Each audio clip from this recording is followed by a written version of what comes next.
Nabi sallallahu alaihi wasallam, "Inna Allaha la yanzuru ila suwarikum wa ajsadikum wa amwalikum, walakin yanzuru ila qulubikum wa a'malikum." Nah, al-hadis. Ini kata Rasulullah. Rasulullah berkata demikian melihat firman Allah Ta'ala yang turun ini. Jadi maka Rasulullah itu seteliti manusia. Allah memberikan wahyu kepadanya apabila ada suatu perbuatan disesuaikan dengan firman tersebut. Itu hadis yang sahih untuk hukum, ya. Jadi begitu. Sesungguhnya Allah la yanzuru ila suwarikum, tidak akan melihat kepada bentuk rupa kamu. Muka kita ini nggak dilihat Allah Ta'ala, deh, kata Nabi. Ya, nggak dilihat gantengnya, nggak dilihat jeleknya, nggak dilihat cakepnya, tidak dilihat. Ya. Wa ajsadikum, badannya, tidak dilihat bentuk badannya oleh Allah Ta'ala. Wa amwalikum, tidak dilihat perbuatannya. Tidak perbuatan. Nah, walakin yanzuru ila qulubikum, tetapi dia akan melihat kepada hati dan amal perbuatan kamu. Ila qulubikum wa a'malikum. Nah, jadi hati yang dilihat dengan perbuatan. Makanya rajanya manusia hati. Apabila hatinya baik, perbuatannya baik. Apabila hatinya busuk, perbuatannya jahat. Nah, ini sentral segala sesuatu adalah hati. Makanya gunung, langit tidak mau menerima perintah Allah Ta'ala karena takut durhaka. Dijatuhkan oleh Allah Ta'ala itu firman kepada manusia. Yang dapat menerima firman Allah Ta'ala manusia. Itu para nabi dan para rasul sallallahu alaihi wasallam. Jadi hati manusia yang bersih tempat turun naiknya malaikat. Itulah yang bersih. Apabila orang hatinya sudah bersih, malaikat itu turun ke dalam hati. Maka bila orang sudah bisa berdemikian rupa, bisa mempertahankan hatinya bersih suci, maka perkataannya lebih manjur daripada pedang. Ini dia. Semua perkataannya langsung dari malaikat. Jadi kalau orangnya sudah berilmu, tidak berkata sembarangan. Apabila berkata dengan izin Tuhan, diamnya mereka dengan izin Tuhan, berbaringnya mereka dengan izin Tuhan, berpikirnya mereka dengan izin Tuhan. Makanya alim ulama ada satu fatwa mengatakan, jika kamu ingin berbicara, tahan. Ini deh. Jika kamu tidak ingin berbicara, keluarkan. Itu fatwa ulama salaf. Berarti kalau orang suka mengeluarkan perkataan sembarangan, itu dari godaan setan. Banyak salahnya. Makanya tahan, kata ulama. Kalau kamu ingin berbicara, tahan. Kalau kamu tidak ingin berbicara, keluarkan. Kalau dia tidak ingin bicara, dilihat sesuatu hal yang munkar, dilarang. Artinya begitu, deh. Mengeluarkan perkataan dengan izin Tuhan, melarang barang yang maksiat. Tuh, itu deh. Itu fatwa ulama salaf. Kalau kamu ingin berbicara, tahan. Kalau kamu tidak ingin berbicara, keluarkan. Tuh, ya. Nah, ini berdasarkan amal perbuatan. Manusia ditinjau daripada hatinya, ya.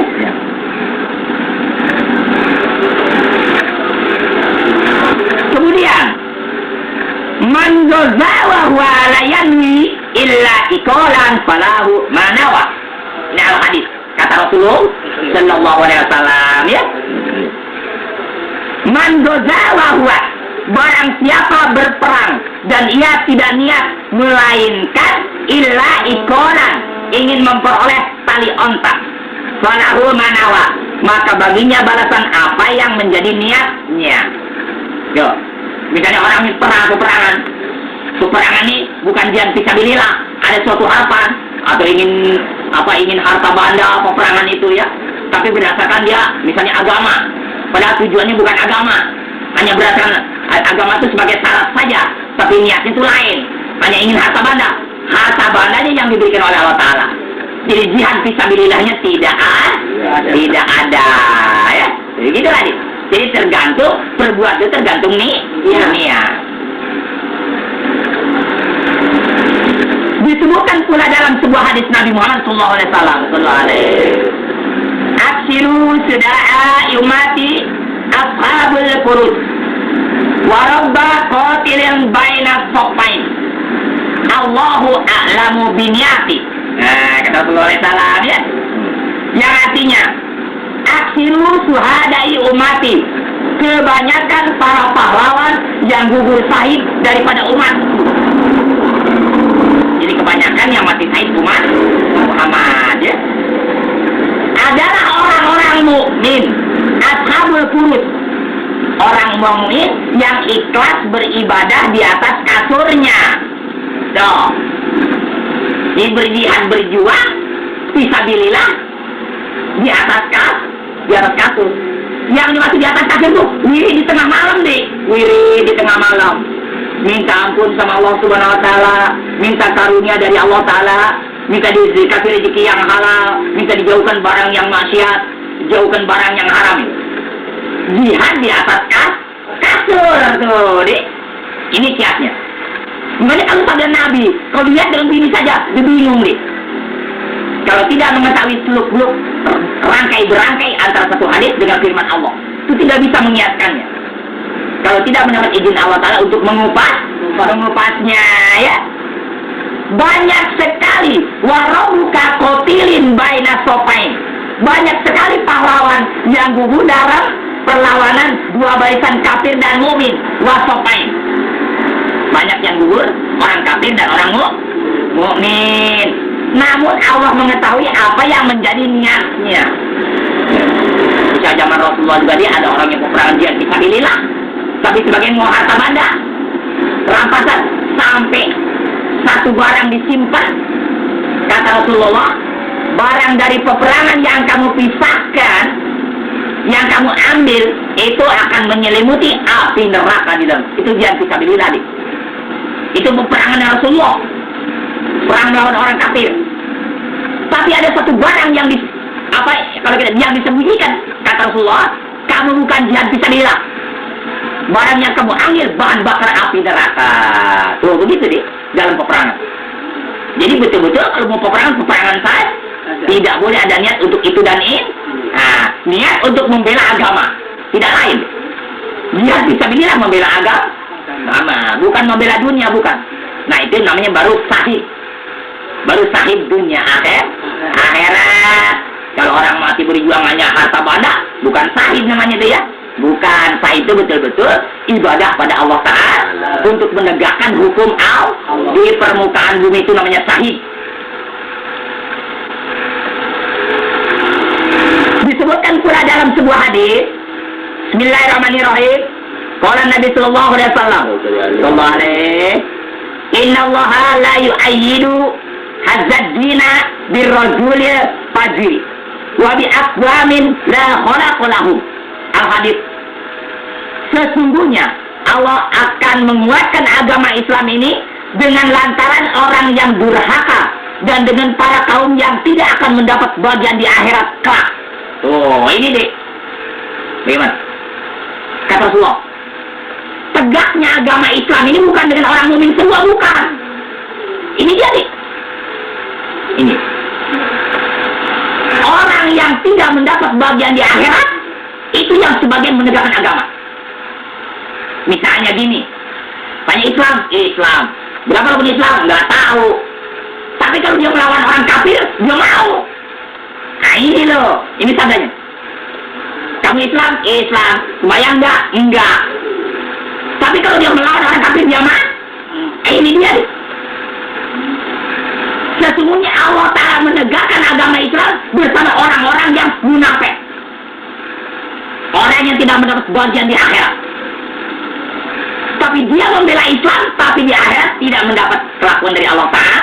Lah ini dia loh, tegaknya agama Islam. Makanya dakwah agama Islam itu harus baik-baik, teliti, sopan santun dalam dakwah. Ini melarang perbuatan yang munkar, ya, memberikan perbuatan-perbuatan yang solihah dengan sopan santun. Kalau memang orang itu dilarang, maka masih mau mengerjakan demikian juga, tinggalkan saja sudah. Gugur kewajiban alim ulama. Pasrahkan pada Tuhan yang Maha Kuasa. Itu bab dakwah deh. Jadi kalau orang dakwah tidak tahu taktik dakwah, wah bahaya deh. Baik. Dakwah itu harus, tiap orang berdakwah itu seorang pemimpin. Pemimpin harus mempunyai 3 ilmu. Kalau tidak mempunyai 3 ilmu, jangan jadi pemimpin. 1 waktu, 2 tempat, dan keadaan. Ini seorang pemimpin. Dakwah juga begitu deh. Dilihat waktunya waktu apa, tempatnya di mana, keadaannya bagaimana. Baru dikeluarkan Al-Quran dan hadis Nabi sesuai dengan keadaan tersebut. Lah, ini pemimpin. Makanya kata Pak Sayyidina Umar, kalau kamu ingin jadi pemimpin, pelajarilah ilmunya dulu. Jangan jadi pemimpin, terus cari ilmu. Nanti kalau orang tanya, melangak-melongok. Nggak bisa ngasih tahu. Lah, itu namanya pemimpin apa? Pemimpin blow on, kalau kata orang sekarang katanya. Namanya pemimpin. Tapi nggak tahu tuh Sayyidina Umar. Seorang pemimpin, sampurnya seorang pemimpin, cari dulu ilmunya, baru jadi pemimpin. Kalau pemimpinnya bodoh, rakyatnya rusak. Ini deh. Pemimpinnya bodoh, rakyatnya rusak. Pemimpinnya cakep, pandai, cerdas, rakyatnya subur, makmur, adil, loh jinawi. Nah, ini tergantung pemimpin. Makanya kalau pemimpin kurang begitu, Masya Allah, kasihan rakyatnya ya. Tiap pemimpin harus cerdas, adil, bijaksana, sempurna segala sesuatunya. Itu baru pemimpin. Nah ya, ini. Wahai Tuhan, jadikanlah ilmu yang telah Engkau ajarkan kepada kami sebagai hujah itu bukti. Makanya kalau perumpamaannya dia, kalau Nabi Muhammad, Rasulullah, dulu ditanya sama orang kafir, aku tahu di dalam kitab Taurat dan lain-lainnya, kalau memang kamu Rasul Allah, aku minta hujah. Coba engkau ingin tahu, engkau turunkan itu bulan. Coba yang bukan deh, orang kafir mintanya supaya bulan bisa turun. Itu kan sudah luar biasa kan permintaannya. Bukan minta lain-lain, minta bulan supaya turun. Maka Rasulullah naik ke Jabal Qubais, sembahyang 2 rakaat, angkat 2 tangan, bulan naik turun sebelah. Nah, ini hujah deh. Ini bulan masuk di tangan kanan, terus timbul di kantong, keluar tangan kiri, naik lagi. Itu namanya di situ dia goyang kepala. Baru Rasulullah Sallallahu Alaihi Wasallam. Jadi bulan turun kepada Nabi, naik lagi. Itu hujah. Hujah tandanya bukti ya.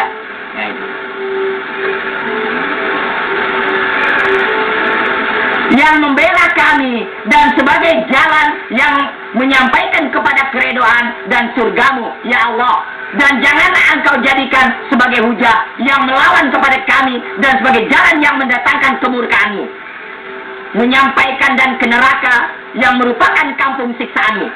Ya Allah, berikanlah kepada kami kemanfaatan ilmu yang telah engkau ajarkan kepada kami. Ajarkanlah pada kami ilmu yang bermanfaat untuk diri kami. Segala puji bagi Allah atas semua tingkah laku. Kami mohon perlindungan kepada Allah daripada perilaku ahli neraka. Adapun karangan ini kami beri nama Adawatut Tamah atas Siratul Amma, kitab dakwah yang kelengkapannya dan peringatan umum. Jadi peringatan untuk umum. Alim ulama, pemerintah, tukang dagang, pegawai, pertanian, semua ada. Ini kitab.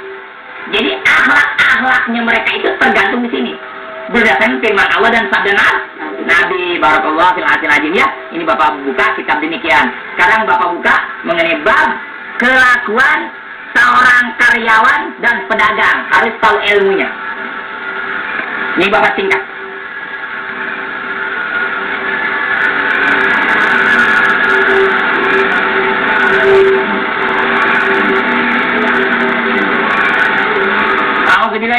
Bismillahirrahmanirrahim. Golongan keempat, para pedagang, petani, pegawai, perusahaan, dan kaum pekerja. Uraian nasihat, peringatan, dan perhatian kepada mereka. Bismillahirrahmanirrahim. Bismillahirrahmanirrahim. Allah Subhanahu wa taala telah berfirman dalam Al-Qur'an. Wa laqad annakum fil ardi wa ja'alna lakum fiha ma'ish. Qalilan ma tashkurun. Ini firman Allah Ta'ala. Nah, ini berdasarkan nasihat kepada golongan-golongan tersebut menurut firman Allah ya. Yang artinya, sesungguhnya kami telah menempatkan kamu sekalian di muka bumi dan kami adakan bagi kamu di muka bumi itu sumber penghidupan. Amat sedikitlah kamu bersyukur. Tuh, ini deh. Makanya bumi, alam semua ini apabila orang itu menyelidiki betul-betul jadi bahan manfaat. Jadi manfaat. Misalnya bahan timah adanya di daerah mana, ada seorang profesor, seorang insinyur menyelidiki suatu bahan ini adanya di mana, ukurannya bagaimana, letak tanahnya bagaimana, ditinjau seteliti-telitinya. Itu apa? Di permukaan bumi ini banyak bahan-bahan untuk kehidupan kamu manusia. Aku sediakan. Akan tetapi sebagian mereka sedikit sekali yang bersyukur. Nah ini dia nih. Ada yang ibadah, ada yang tidak, ada yang bersyukur, ada yang tidak, ada yang banyak menyebut nama Allah di waktu malam, ada yang tidak. Ini dia. Memang sudah dijelaskan di Allah Ta'ala. Ini. Jadi tidak ada langit kalau tidak ada bumi. Tidak ada bumi kalau tidak ada langit. Tidak ada air kalau tidak ada api. Itu dia. Semua serba dua. Serba dua.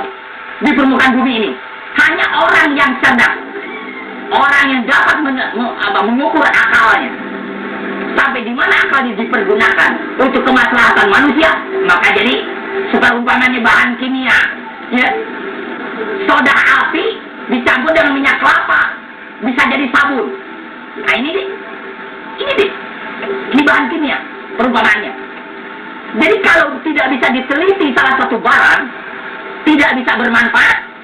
Coba kalau kita pengen sabun, kalau zaman dulu buah harak dulu, sebelum ada profesor deh, buah harak dulu, kalau pakai nyuci itu, berbusa deh, nah itu. Karena semakin lama otak manusia semakin maju, semakin bertelaah, sehingga soda yang begitu api, soda itu berapi. Kalau kena air aja buncit begini. Dengan minyak kelapa bisa jadi sabun. Jadi digunakan akal. Digunakan akalnya, dimutolaah betul-betul ini benda. Benda lemak, zatnya bagaimana? Benda api, zatnya bagaimana? Kalau aku jadikan satu, bagaimana rumusnya? Ini nih, saat itu. Makanya alim ulama tuh lebih 700 pangkat derajat alim ulama. Kalau setiap orang sudah dikatakan ulama tuh orang yang paling cerdas. Tidak bisa melakukan perbuatan-perbuatan yang menyeleweng. Kalau tidak lupa, itu alim ulama.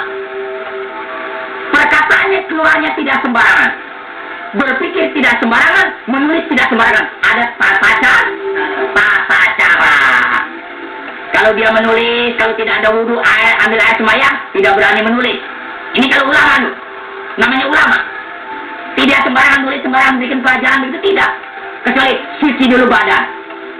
Ini, baru menulis. Menulisnya tidak tinggal menyebut nama Allah Ta'ala.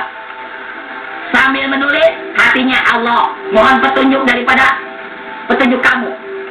Supaya ilmu yang aku berikan manfaat dengan izin Allah Ta'ala. Yang telah memberikan pertolongan pikiran kami dengan ilham. Yang dijatuhkan kepada umat kamu. Umat Muhammad SAW. Nah, ini deh. Makanya dia kata, al-ulama warasatul anbiya. Ulama itu warisan Nabi. Seolah-olah Nabi dengan ulama itu sama. Tidak beda. Hanya itu pembekasan penutupan Nabi dengan ulama lain. Penutupan pangkat Nabi Muhammad SAW. Penutup Rasulullah SAW tidak ada lagi. Hanya ilmunya dijatuhkan pada ulama.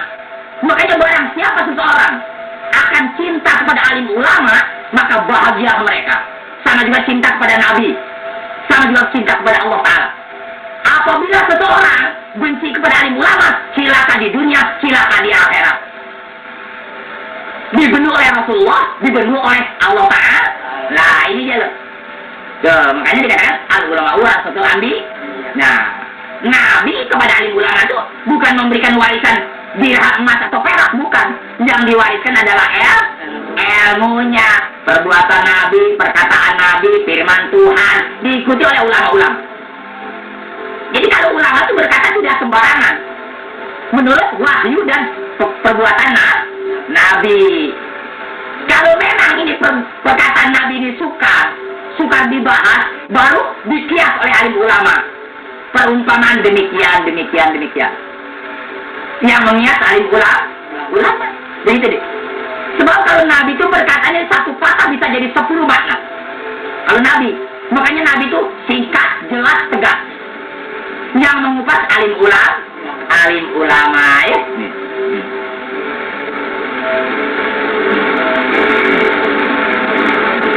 Juga Allah berfirman dalam Al-Quran. Di lain ayat, Allah SWT juga berfirman, Bismillahirrahmanirrahim. Nanu qasamna bainahum ma'isyatahum fil hayatid dunya wa rafa'na ba'dahum fawqa ba'din darajatin liyattakhidha ba'duhum ba'dha syuhriya wa rahmatu rabbika khairum mimma yajma'un. Ini kata Allah Ta'ala, yang artinya begini. Kami telah menentukan antara mereka penghidupan mereka dalam kehidupan di dunia, dan kami telah meninggikan sebagian mereka atas sebagian yang lain beberapa derajat, agar sebagian mereka dapat mempergunakan sebagian yang lain, dan rahmat Tuhan kamu lebih baik dari apa yang mereka kumpulkan. Ini perkataan ini sukar. Kalau kita tinjau daripada zohirnya ini, firman ini sukar. Jadi seolah gini, Allah Ta'ala membuat 2 derajat di muka bumi. Ada orang yang ilmunya dibatas hanya sekian, ada ilmunya dibatas hanya sekian.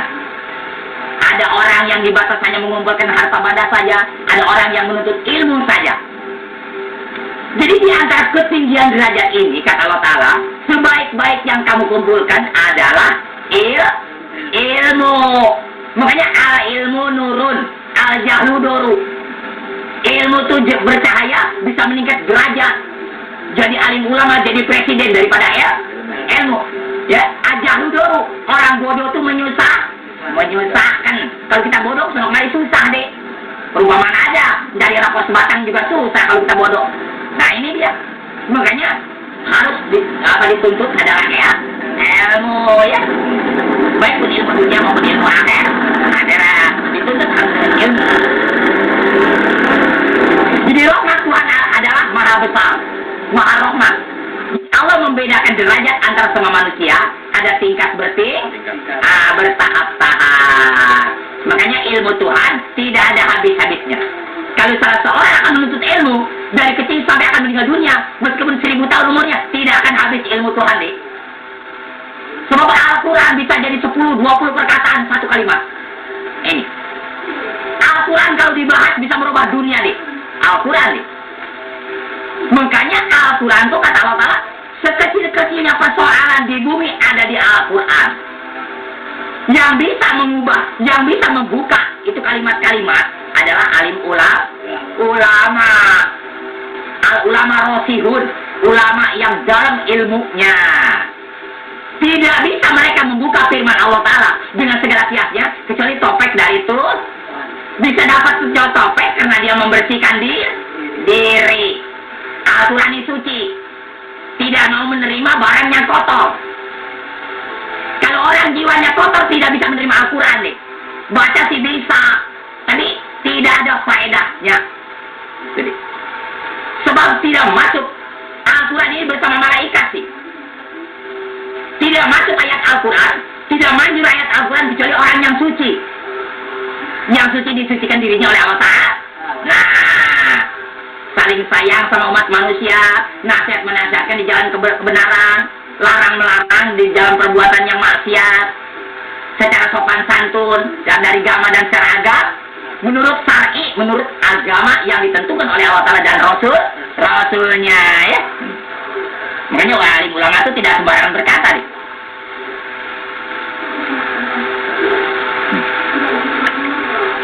Dari kesimpulan ayat tersebut dapat dipahami bahwa usaha seseorang untuk keperluan pribadinya dan para keluarganya, yakni untuk keperluan anak-anak dan istrinya dari sesuatu yang halal, adalah diperintahkan oleh agama. Sebagaimana Rasulullah SAW telah bersabda, Sallu alaihi. Nah, ini kita wajib mencari nafkah untuk anak istri. Tidak boleh malas. Makanya orang yang malas itu dilaknat sama Allah Ta'ala. Dilaknat sama Rasulullah SAW. Wajib kamu cari nafkah untuk kasih makan anak istri. Begitu juga setelah ibadah. Nah, ini ya hadisnya. Bismillahirrahmanirrahim. Tolabul halal. Wajib kamu cari barang yang halal. Faridotun, dipadukan. Ba'dal farido. Wajib cari nafkah untuk anak istri sesudah mengerjakan ibadah kepada Allah. Lah, ini dia deh. Itu dia. Jadi sholat ini, misalnya kita bangun tidur, sembahyang subuh, sembahyang dulu. Udah sembahyang ini mengerjakan fardu. Sudah fardu, sudah selesai, zikir pada Allah Ta'ala, menyebut selawat Nabi berbanyak-banyak, tasbih Allah Ta'ala. Baru habis itu selesai, siang sedikit kita ngopi. Habis ngopi, keluar cari nafkah. Lah, ini sabdanya nih. Wajib cari nafkah yang halal sesudah kamu mengerjakan fardu kepada Allah. Wow. Sembahyang dulu. Insya Allah, kalau mereka berbuat demikian, gampang rezekinya. Karena Allah ridho, malaikat ridho, Rasulullah SAW ridho kepadanya. Ibadah dulu hak Allah Ta'ala, baru cari untuk kita anak istri ya. Ini hukumnya nih.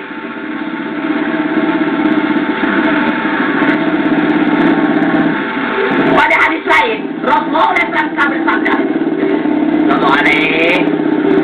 Man amsa kalla min amalil halal amsa maghfurallah. Lanjutan daripada yang tadi. Yang artinya begini. Barang siapa man amsa kalla, barang siapa pada sore hari min amalil halal, merasa berat karena mencari rezeki yang halal, amsa maghfurallah, maka pada sore hari itu dia diampuni dosanya. Nah, kayak adik-adik ini, pagi-pagi kita bekerja, lelah betul kerja nih, kena banyak pekerjaan. Nah, lelahnya kita itu diampuni, kita punya dosa itu hari.